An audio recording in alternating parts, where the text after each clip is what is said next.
မင်္ဂလာပါအားလုံးစိတ်ချမ်းသာပျော်ရွှင်သောနေ့ဖြစ်ပါစေဆရာပီမိုးနေ့ဤစိန်စိတ်မာနဝတ္ထုတို့ကိုတင်ဆက်ပေးလိုက်ပါတယ်နားဆင်ကြပါရှင်ပန်းပီတော့တို့သည်ရှမ်းတောက်လျက်နေရောင်ကိုမြှုပ်ပလီကာတာယာသောຫນွေဥတုနနက်ခင်းချိန်ကိုရှင်ပြုံးတာယာခြင်းဖြစ်စေတည်း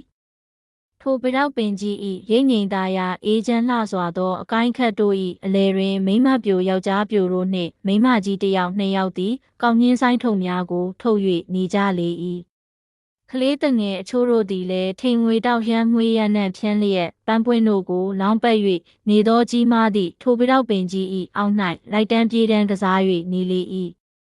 မြင်းပရောက်ပင်ကြီးနှင့်ဝါတရိုက်မျှကွာဝေးသောနေရာသည်ကအိမ်ရှိတန်ဆက်မြိတ်ဖြစ်လေရာရင်းတန်ဆက်မြိတ်အနီးတွင်မီးဖို၌တက်၍ထားသောတန်ပုံးကြီးမှဖြူစင်သောအခိုးတို့သည်လှပသောပဲသီးစီးကြီးပမာကွေကာကောက်ကာလေထဲတွင်ရင်းရရင်ကြည်လင်သောကောင်းကင်သို့ပြန်တက်၍နေကြရာတွင်ကျက်ဆပြုသောကောက်နှင်းထုံများ၏တင်းပြန့်သောရနံ့နှင့်ပထောက်ပန်းတို့၏ရနံ့သည်ရောဆက်ပေါင်းတင်းခြင်းပြုကြလေသည်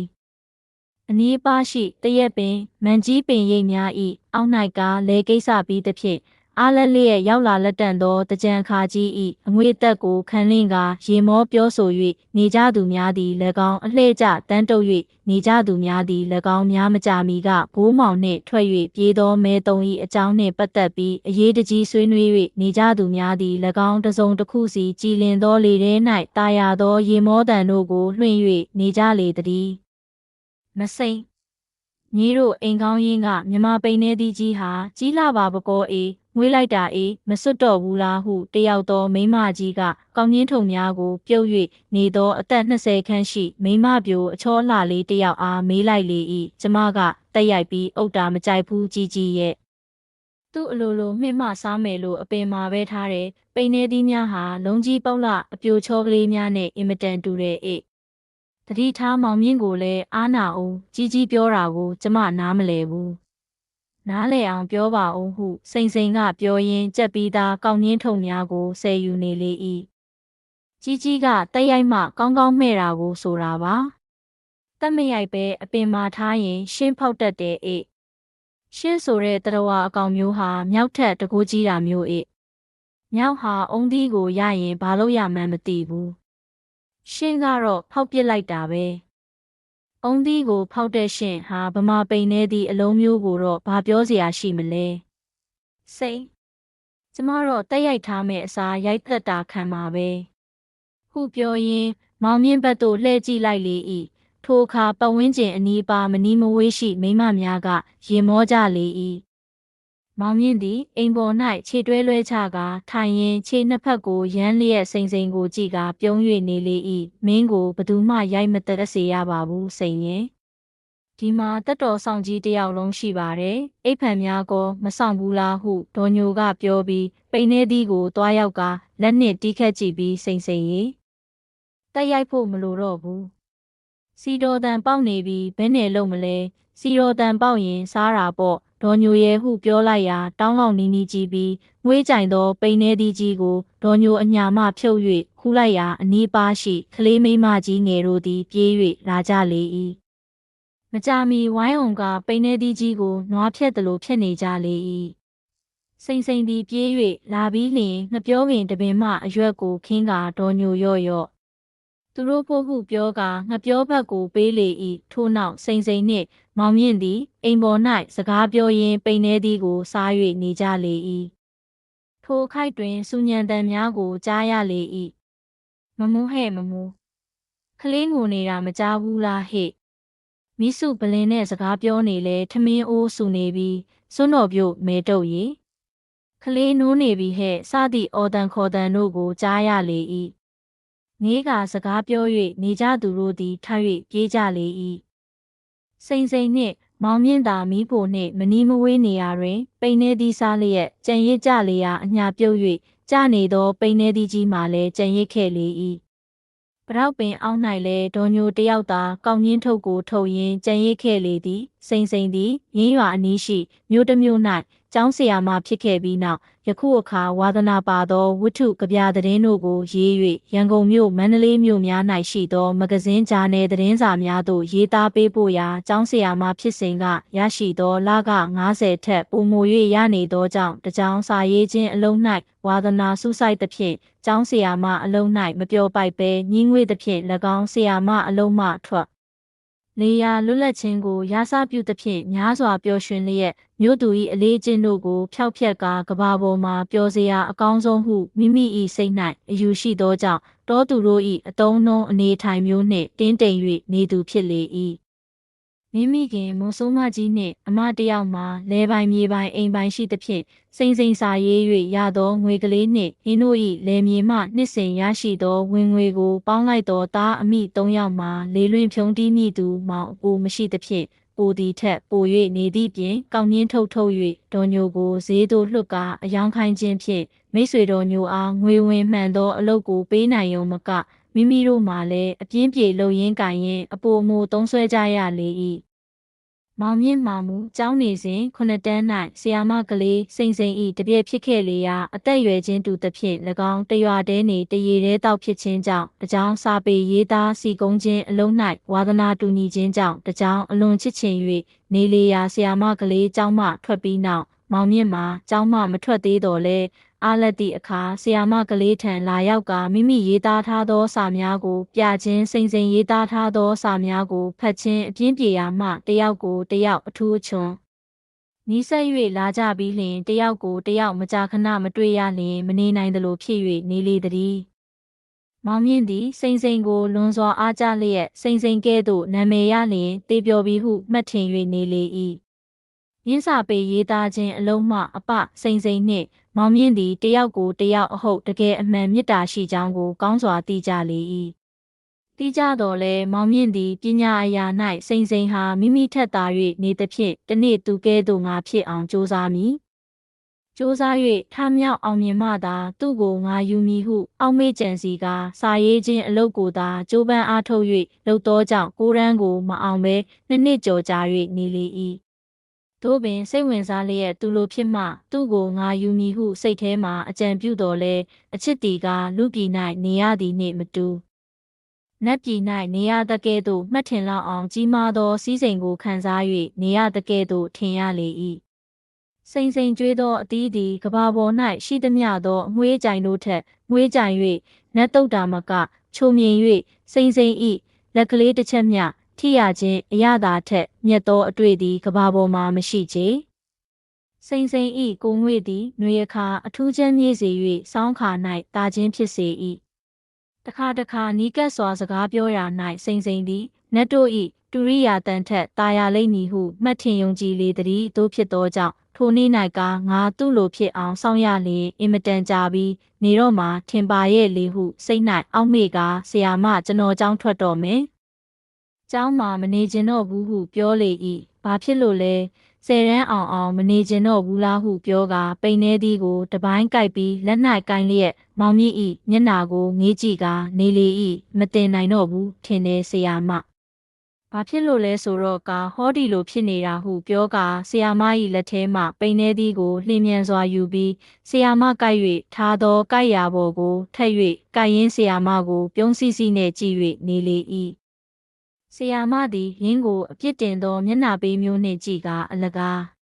ဒါယူတာသိရဲ့လားအချစ်ဆိုတာယူစေတတ်တာမျိုးပဲဆရာမမှာတော့ဘာယူမလဲစာရေးတတ်တာကိုစာနဲ့ညားနေတယ်မြင်ကောမရေးတတ်ဘူးလားရေးတတ်ပေမဲ့သူများလိုနိုင်ငံကျော်မဖြစ်သေးလို့စိတ်ပြက်နေပါပြီ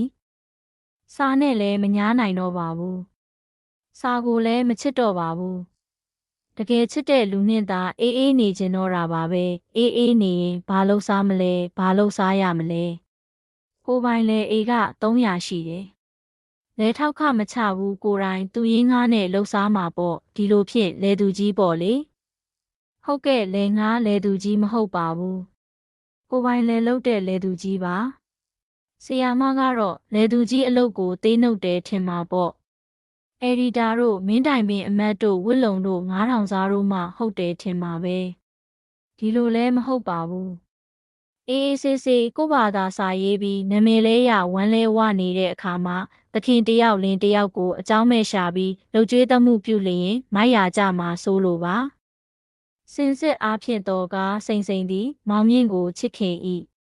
သို့တော်လည်းမိမိလောက်ပညာမရှိဟုမှတ်ထင်ကအညာရဖြစ်သောရွာငယ်စနပုတ်သားတယောက်ကိုယူရမည်အတွက်ရှက်တလို့ဖြစ်၍နေသောကြောင့်အစင်းစားကြီး၍နေလေ၏ထိုကဲ့သို့စကားပြောဆို၍နေခိုက်တွင်စာပို့ကိုလားတယောက်သည်စာတစ်စောင်ကိုလာ၍ပေးလေ၏ထိုစာကိုဖွင့်၍ကြည့်လိုက်သောအခါအောက်ပါအတိုင်းတွေ့ရှိရလေ၏မိတ်ဆွေကိုမြင့်မိတ်ဆွေမှာထားသဖြင့်သတင်းစာတိုက်ရှင်တဦးထံပြောပြရာအင်္ဂလိပ်သတင်းစာများကိုမြန်မာလိုကောင်းစွာပြန်ခြင်းရင်တစ်လကျပ်8ဝလောက်စ၍ပေးခြင်းသည်ဟုပြောပါသည်မိတ်ဆွေပြန်၍ပေးထားသောဩစတြီးယားပြည်စုံထောက်ရာရှိများအကြောင်းကိုကျွန်တော်ပြကြည့်ရာလွန်စွာသဘောကျသဖြင့်မိတ်ဆွေကိုအမြန်မှာဖို့ရန်ပြောပါသည်ထို့အတွက်အလုပ်ကိုလက်ခံလိုလျင်မြန်ကျင်သမျှမြန်စွာရန်ကုန်သို့လာရောက်ပါမည်အကြောင်းမောင်သင်းမောင်မြင့်သည်ထိုစာကိုဆရာမအားပြရာဆရာမသည်များစွာသဘောကျပြီးနာမည်ရအောင်စ조사ဖို့ရန်အားပေးလေ၏နောက်တစ်နေ့မောင်မြင့်သည်စိန်စိန်အားနှုတ်ဆက်ပြီးလျင်ရန်ကုန်မြို့သို့ထွက်သွားခဲ့လေသည်ထိုနောက်တစ်နှစ်ကျော်ခန့်ကြာ၍သွားလေ၏မောင်မြင့်သည်စိန်စိန်ကိုတွေ့ရန်ရွာသို့အားလက်တိုင်းပြန်၍လာလေ၏စိန်စိန်မှလည်းမောင်မြင့်အလုပ်လုပ်သောသတင်းစာ၌မောင်မြင့်၏ကူညီမှုကြောင့်စောင်းပါးများကိုရေး၍ပေးသဖြင့်အတော်ကလေးနာမည်ပိုမို၍ရလေ၏မောင်မြင့်မှာမူအထူးနာမည်မရဘာသာပြန်ဆရာအဖြစ်နှင့်သာမထင်မရှားလောက်ကင်၍နေရရှာလေသည်စိန်စိန်မှာငကရာစိန်ဟုသောအမည်ဖြင့်အတော်ပင်ရေးရတော်လဲများစွာတင်းတိမ်အောင်ရဲခြင်းမရှိဘယ်နည်းဖြင့်တဦးရဲနိုင်ငံကျော်အောင်စ조사ရမည်ကိုသာကြံစီခဲ့လေ၏သို့တော်လည်းတဦးရဲနာမည်ကျော်မဖြစ်မိမိကဲ့သို့အတော်အတန်နာမည်ရသူစာရေးဆရာတွေများစွာရှိခဲ့သဖြင့်မိမိကိုယ်တိုင်အပေါ်၌မကြေမနက်သောစိတ်ပေါ်ပေါက်၍နေလေသည်မောင်မြင့်နှင့်တွေ့သည့်အခါမှာထိုအကျိုးအကြောင်းတို့ကိုနှီးနှောလေရာမောင်မြင့်မှာဘ ഹു တုတအကြားအမြင်ရှိလာသဖြင့်စိန်စိန်အားများစွာအကြံဉာဏ်ပေးလေ၏သို့တော်လည်းမောင်မြင့်၏အမိဖြင့်တေးထက်တစ်ပုတ်ကြပြတစ်ပုတ်ဆောင်းပါစာတစ်ပုတ်မျှမရေးသောကြောင့်မောင်မြင့်၏အကြံပြုချက်များကိုများစွာကိုးစားအားထားမပြုယုံမကအချို့သောအကြောင်းများ၌မောင်မြင့်နှင့်များစွာအထင်အမြင်ကွဲလွဲ၍နေလေ၏ဒီလောက်တောင်ဘယ်အတွက်ဘလောက်ပူရသလဲဆရာမရဲ့ရှေးကစိုက်ပေးသလောက်ဖြစ်ကြရတာပဲဆရာမမှာကြော်စောဖို့ကုသိုလ်ပါသလောက်ကြော်စောရမှာပေါ့ဒါတွေကိုအသာထားပြီးဝါသနာပါတဲ့အလုပ်ကိုချစ်ချစ်ခင်ခင်လုပ်ရင်းချစ်တဲ့သူတယောက်နဲ့ပျော်ပျော်ပါးပါးနေရတာဟာအခုလိုနေရတာထက်ပိုပြီးမကောင်းဘူးလားဟုပြောလေ၏သို့တော်လည်းစိန်စိန်ဤစိတ်၌မောင်မြင့်အပေါ်၌အထင်အမြင်ပုံမို၍ရုပ်လျှော့ပြီးအေးမလုတ်အဲမလုတ်သာနေလေသည်အဘဲကြောင့်ဆိုသောမောင်မြင့်သတင်းစာတိုင်း၌အလုံးလုံး၍နေရလျက်ကိုယ်တိုင်နာမည်တစ်ခုမရသည်မှာစွမ်းရည်တတိမိမိလောက်မရှိလို့ပဲမိမိမှာမိန်းကလေးဖြစ်သောကြောင့်သာအခုလိုနေရသည်မောင်မြင့်လိုယောက်ျားကလေးဖြစ်ပြီးသတင်းစာတိုက်တစ်ခုခုမှာဝင်၍လုပ်ရမည်ဆိုလျင်ယခုထက်နာမည်ပို၍ကြီးမှာပဲဟုအစွဲပြုကာယုံကြည်၍နေလေသည်တနေ့သား၌စိန်စိန်သည်သတင်းစာတစ်စောင်ကိုဖတ်၍ကြည်ရာဝတ္ထုရေးဆရာအတစ်တယောက်ရေးသောဝတ္ထုစာအုပ်အတစ်တစ်ခုအကြောင်းကိုတွေ့ရှိရလေ၏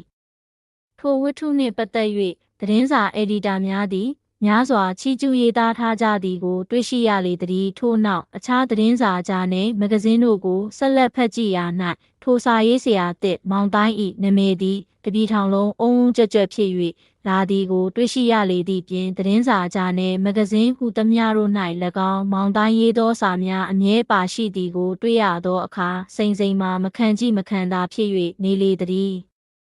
အကြောင်းမူကားနှစ်ပေါင်းများစွာကအင်္ဂလိပ်စာမြန်မာစာတို့ကိုဖတ်လျက်အမြဲမပြတ်စ조사ရေးသားခဲ့သောငါမှာဤကဲ့သို့မရမောင်တိုင်းဆိုသူမှာအဘယ်အခါကမှနာမည်မကြားရဘူးပဲလျက်ယခုလိုရုတ်တရက်ကြော်ကြားလာရလေခြင်းသူနဲ့ငါဘာများခြားနာသေးသတုံးသူရေးတဲ့စာမျိုးကိုငါရေးရင်မဖြစ်ဘူးလားစသည်ဖြင့်မခံမရက်နိုင်ရှိနေလေသည်ထိုကဲ့သို့မခံမရက်နိုင်အောင်ရှိနေသည့်အတော်အတွင်းမောင်မြင့်ရောက်၍လာသောအခါထိုနိုင်ငံကျော်စာရေးဆရာကြီးမောင်တိုင်း၏အကြောင်းကိုပြောဆိုကြလေရာအင်းဆရာကြီးအကြောင်းနှင့်ပတ်သက်၍စိန်စိန်ကမေးသောအခါမောင်မြင့်ကလူကိုယ်တိုင်တစ်ခါမှမတွေ့ရဘူးကြောင်းနာမည်ကိုသာကြားရကြောင်းနှင့်ပြောပြလေ၏ ဒီဆရာကြီးနဲ့စိန်စိန်တွေ့ရရင်အကြံကောင်းဉာဏ်ကောင်းတော့ရမှာပဲစိန်စိန်ဘလို့ကြံပြီးတွေ့ရပါမလဲတစိတ်တွေ့ရအောင်ကြံမပေးနိုင်ဘူးလားစိန်စိန်ရေးထားတဲ့ဝတ္ထုတစ်ပုဒ်ကိုပို့ကြည့်ခြင်းနဲ့တေဆရာကြီးလိပ်စာတော့သတင်းစာတိုင်းမှာမှတ်ထားတာရှိမှာပဲသူနဲ့စာပေးစာယူအရှိသားကိုတိုက်ကတဆင့်သူ့စီပို့ပေးပါဆိုရင်ရောက်မှာပေါ့ဆရာကြီးနဲ့ပတ်သက်တာရှိရင်အယ်ဒီတာတွေအင်မတန်ဂရုစိုက်ကြရတာပဲနောက်တနည်းနွေတစ်ပတ်လောက်ကြာသောအခါစိန်စိန်သည်မိမိရေး၍ထားသောဝတ္ထုကိုရင်းဆရာကြီး၏အထံသို့ပို့တလေ၏တို့ပို့ပြီးသည့်နောက်အဘယ်သို့သောပြန်စာကိုရရှိမည်လဲဟုတွေးတောကအထိတ်ထိတ်နှင့်နေလေ၏နောက်၄ရက်ကြာသောအခါစာရောက်လာလေ၏စိန်စိန်သည်ထိုစာကိုတုံ့လှုပ်သောလက်များနှင့်ဖောက်၍ကြည်လျာအောက်ပါအတိုင်းတွေ့လေ၏မိတ်ဆွေပေးပို့လိုက်သောဝတ္ထုကလေးကိုဖတ်၍ပြီးပါပြီဝတ္ထုကလေးကို300နှင့်ရောင်းချလျင်ချက်လက်မှတ်ပို့လိုက်ပါမည်ပုံနှိပ်တိုက်ပိုင်ရှင်တဦးကဘင်းဝတ္ထုကိုယူမည်ဟုပြောပါသည်စာပြန်လိုက်ပါမောင်တိုင်းစိန်စိန်သည်ထိုစာကိုဖတ်ရသောအခါလွန်စွာအားတက်၍သွားလေ၏အကြောင်းမူကားနိုင်ငံကျော်စာရေးဆရာတယောက်ကသေးငယ်သောမိမိဝတ္ထုကလေးကိုအဖိုး300ဖြတ်သည်မိမိအဘယ်အခါမှမတွေးမခေါ်မမျှော်မြင်သောအရာဖြစ်လေ၏ထိုဆရာကြီးသည်မတရားသဖြင့်ကြော်ကြားသည်ဟုမှတ်ထင်ခဲ့ခြင်းများသည်ပပျောက်၍သွားပြီးအဟုတ်တကယ်သိလို့ကြော်စောပေခြင်းပဲဟုစိတ်ထဲ၌ဝန်ခံလျက်ထိုစာကိုရင်၌ပွေ့ပိုက်လေ၏နဖူးနတင်ကအယိုအသေးပြုလေ၏ထို့နောက်ဆရာကြီးအားအလွန်တရာကျေးဇူးတင်ကြောင်းတပည့်ကလေးတယောက်ဟုအမှတ်ထားပြီးအမှားယွင်းရှိကပြုပြင်ပြင်ဆင်ပြီးယောဂန်သိမြတ်သလိုစီမံပါမိအကြောင်းဆရာကြီး၏ခြေရင်းသို့ကြော့ရန်လာရောက်ခြင်းလာသဖြင့်အခွင့်ရ၍နေကောင်းရက်တာကိုသိရလျင်အမြန်ပင်ရန်ကုန်မြို့သို့လာရောက်ခြင်းကြောင်းစသည်ဖြင့်လျင်မြန်စွာပြန်စာကိုရေးပြီးကလေးတယောက်ကိုခေါ်၍စာကိုရေးစစ်စရီပြုလုပ်၍ပို့ရန်လွှတ်လိုက်လေသည်နောက်ရက်များမကြာမီငွေ300တန်ချက်လက်မှတ်တစ်ခုရောက်လာလေရာစိန်စိန်မှာမိမိ၏ထူးချွန်သောကံကြမ္မာကိုမယုံကြည်နိုင်လောက်အောင်ရှိရှာလေသည်ထို့နောက်ရင်းဆရာကြီးနှင့်စာပေးစာယူများစွာပြုလုပ်ရတော့လဲတွေ့ကြုံရန်အခွင့်မရသဖြင့်တဖန်စိတ်လက်မကြေမချမ်းဖြစ်၍လာပြန်လေ၏ဤဆရာကြီးသည်အလွန်မာနကြီးတဲ့ဆရာကြီးနှင့်တူသည်ငါကိုအဖက်လုပ်ခြင်းနဲ့လက္ခဏာမရှိဘူးစသည်ဖြင့်တမျိုးထင်မြင်ပြန်လေသည်နောက်3-4လလောက်ကြာသောအခါမိမိရေးသောဝတ္ထုထွက်ပေါ်၍လာလေ၏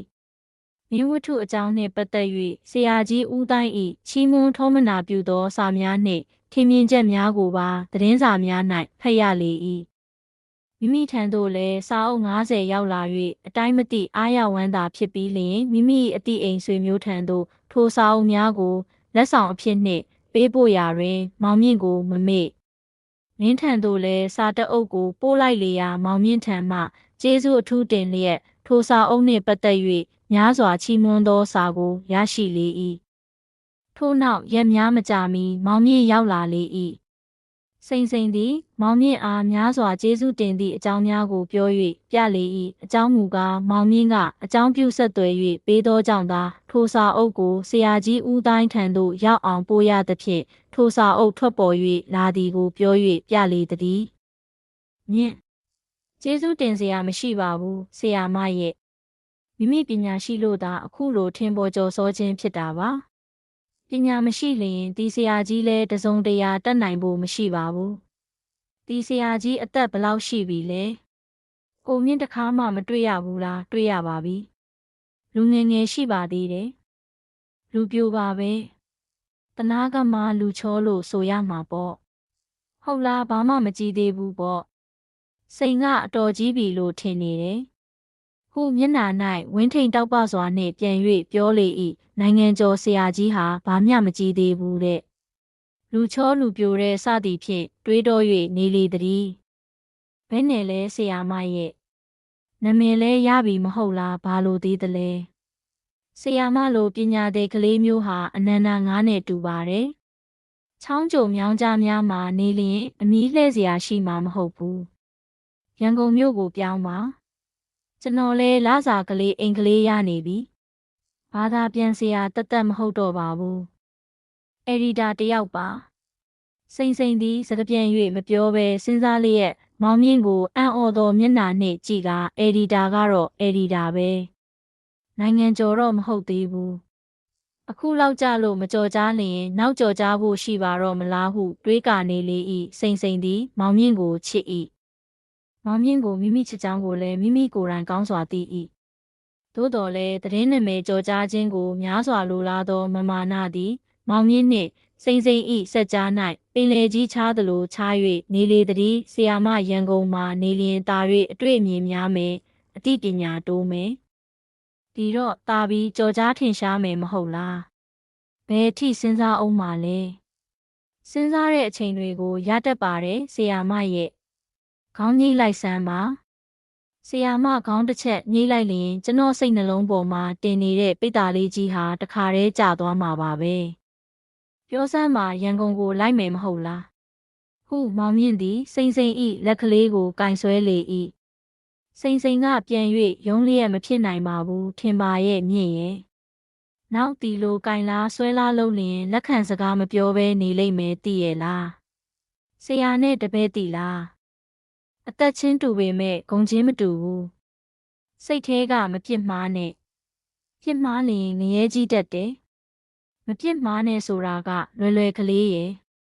မပြစ်မှားပဲနေဖို့ဟာကမလွယ်ဘူးငငယ်ကလေးကအတူတူကစားပြီးအခုထက်ထိအသေးဆွဲချစ်လာတဲ့သူဆရာမဖြစ်သွားတော့တာပြီးချစ်မိတာပဲအခုလိုနာမည်ကျော်ကြားလာပြန်တော့တာပြီးချစ်ရတာမို့ဆရာမကိုမှကျွန်တော်မရမြင်ဒီဘဝမှာဘယ်မိမကိုမှမယူပဲတသက်လုံးလူပြိုကြီးလုံနေတော့မှာပဲဆရာမကိုယူမဲ့လူတယောက်ယောက်ပေါ်ပေါက်၍လာလျင်တော့ကျွန်တော်ဘလို့လုံးမိမယ်ဆိုတာတေးသေးချာချာမပြောနိုင်ဘူးနောင်ခါကြမှသိရမှာပဲတကယ်ကြောက်ရမှာလားအရီတာကြီးတယောက်လုံးလုပ်ပြီးဒီလိုစိတ်သဘောသေးလျင်စိတ်သဘောသေးတဲ့အတွက်ခံရမယ့်အပြစ်ဒဏ်ကိုထိုက်ထိုက်တန်တန်ခံရမှာပေါ့တကယ်အချစ်ကိုစိတ်သဘောသေးတဲ့အပြစ်လို့ဘသူပြောသလဲဆရာမကနာမည်သတင်းကြော်ကြားတဲ့အတွက်ကျွန်တော်လိုလူကိုအဖက်မတန်ဘူးထင်လျင်နောင်ခါတော့သိရမှာပါပဲဟူဆက်ဖြည်းဖြည်းပြောလေ၏အဖက်မတန်ဘူးလို့မြင့်ကိုဘသူကပြောသလဲမြင့်ကိုချစ်ပါတယ်နို့ပေမဲ့မြင့်ပြောတဲ့အချစ်မျိုးမဟုတ်ဘူးဘလို့အချစ်မျိုးလဲ1500အချစ်မျိုးမဟုတ်ဘူးလို့ပြောတာပါဆရာမကိုဆရာမလိန်နေတာပါဆွေမျိုးညာတိမောင်နှမအရင်ချာမဟုတ်တဲ့မိန်းမနဲ့ယောက်ျားများဟာတယောက်ကိုတယောက်ချစ်ကြတဲ့အခါမှာ1500မဟုတ်လျင်15000လို့ဆိုရမှာလား928သွယ်ဆိုတာမျိုးတော့ဆရာမမှာဖြင့်ကျွန်တော်မသိဘူးကျွန်တော်မှာတော့မရှိဘူး1500ကပိုချင်းပိုမယ်လို့တော့မလိုဘူးဆရာမကြီးမျက်နှာမှာနီမြန်းလျက်ပြောရင်ဒီလိုအတင်းစွတ်တရွတ်ချီပဲအိုးတကားတယ်ကြိုက်မရှက်ဆိုတာဘယ်သွားထားအောင်ပါလဲဒါမျိုးဟာရှက်နေလို့ရတာမျိုးမဟုတ်ဘူးဆရာမရဲ့တိပြီးရိပ်မိပြီကျေးဇူးရှင်ဆရာကြီးတယောက်ရှိသေးပေတာကိုအကျော်နဲ့အမော်ကိုသို့တော်လဲတီလိုကြော်သူနဲ့မော်သူများဟာလောကမှာအင်မတန်တွေ့ခဲတာမျိုးပဲတော်ပါတွေ့ကြရတွေမပြောပါနဲ့တွေ့ကြရလူနဲ့လူကိုမပေးစားပါနဲ့ဒါတော့ဆရာမစဉ်းစားကြည့်ပါလေအဟုတ်တကယ်မျိုးမလို့ချစ်တဲ့သူတယောက်ကိုမိမိစိတ်ထဲမှာလဲချစ်ရသားနဲ့လက်ဖြားကလေးထိတာကိုမှမခံချင်ပဲညှင်းဆန်နေရင်တခြားကြံတစ်ခုခုရှိလို့ဆိုရမှာပေါ့ဘာကြံမှမရှိဘူးလင်းမယူခြင်းသေးလို့ကိုင်းဘာပြောမလဲတာတို့ခေါ်ရမှာပေါ့တော်တော်ကြာတော့တာယူခြင်းလှကြည့်ရဲ့ဖြစ်မနေပါနဲ့မောင်မြင့်နဲ့တည်ရဲ့လားရန်ကုန်မြို့ကနေပြီးကက်ကင်းတက်ပြန်ရိုက်လိုက်မယ်ဟန်ကြီးပန်ကြီးလုပ်တဲ့ဆီယာမကလေးဟာငိုက်ခနဲဖြစ်သွားစေမယ်နောက်တစ်လလောက်ကြာသောအခါရန်ကုန်မြို့ရှိသတင်းစာဆရာစာရေးဆရာကြီးများအသင်းမှဖိတ်စာတစ်စောင်ဆရာမထံရောက်၍လာလေ၏မင်းဖိတ်စာ၌နိုင်ငံကျော်စာရေးဆရာကြီးဦးတိုင်းကမြန်မာစာပေပညာတိုးတက်ခြင်းဆုပ်ယုပ်ခြင်းအကြောင်းကိုဟောပြောလိမ့်မည်ဖြစ်၍စာရေးပညာကိုလိုလားလိုက်စာလေ့ကျင့်သူများကြွရောက်နားထောင်ကြရန်ဟုပါရှိလေသည်စိန်စိန်ထံသို့လာသောဖိတ်စာမှာမူကားနမေရစာရေးဆရာဖြစ်သည်ဖြင့်အထူးစပယ်ရှယ်ဖိတ်ကြားသောစာဖြစ်လေ၏မင်းဖိတ်စာ၌နိုင်ငံကျော်စာရေးဆရာကြီးဦးတိုင်းကမြန်မာစာပေပညာတိုးတက်ခြင်းဆုပ်ယုပ်ခြင်းအကြောင်းကိုဟောပြောလိမ့်မည်ဖြစ်၍စာရေးပညာကိုလိုလားလိုက်စာလေ့ကျင့်သူများကြွရောက်နားထောင်ကြရန်ဟုပါရှိလေသည် စိန်စိန်ထံသို့လာသောဖိတ်စာမှာမူကားနမေရစာရေးဆရာဖြစ်သဖြင့်အထူးစပယ်ရှယ်ဖိတ်ကြားသောစာဖြစ်လေ၏ထိုစာရသောအခါစိန်စိန်သည်အတိုင်းထက်အလွန်ဝမ်းမြောက်ဝမ်းသာဖြစ်လေ၏အကြောင်းမူကားစာရေးဆရာပညာရှိတို့၏အတင်းကြီးများကပင်မိမိကိုအထူးဂရုဓမ္မပြု၍ဖိတ်ကြားထားသည်ဆရာကြီးဦးတိုင်းသည်ငါအပေါ်အထူးမေတ္တာထားတဲ့လက္ခဏာပဲစသည်ဖြင့်တွေးတောမိလေသည်ထိုအစည်းအဝေးကြီးဖြစ်မိနေရသည်နီးကပ်၍လာလေ၏စိန်စိန်မှာမိမိ၏ဆရာကြီးကိုတွေ့မြင်ရတော့မည်ဟုအားတက်ကရိုးရိုးရွဖြစ်၍နေလေသည်လူပြိုလူရဲလူငယ်လူချောသားမရှိမယားမရှိနိုင်ငံကျော်ပညာရှိတဲ့ငါကိုလည်းသူအထူးဂရုစိုက်တယ်ယခုသူ့ကိုငါတွေ့ရတော့မယ်တွေ့ရင်ဘလို့များနေမလဲမသိဘူးစသည်ဖြင့်တွေးကရင်ထဲမှာဝေရန်ပါလေဝေးလျက်နေလေသည်ရန်ကုန်မြို့သို့ရောက်သွားပြီးနောက်မောင်မြင့်ထံရောက်သွားလေ၏မိခင်နှင့်အတူမောင်မြင့်၏အိမ်၌တဲခိုနေထိုင်လေ၏အစည်းအဝေးမဖြစ်မီညမှာညကိုမြ мян ကုန်လွန်စေအောင်မနှဲကြီးစူးစားပြီးမျက်စိကိုမှိတ်၍အိပ်ရလေ၏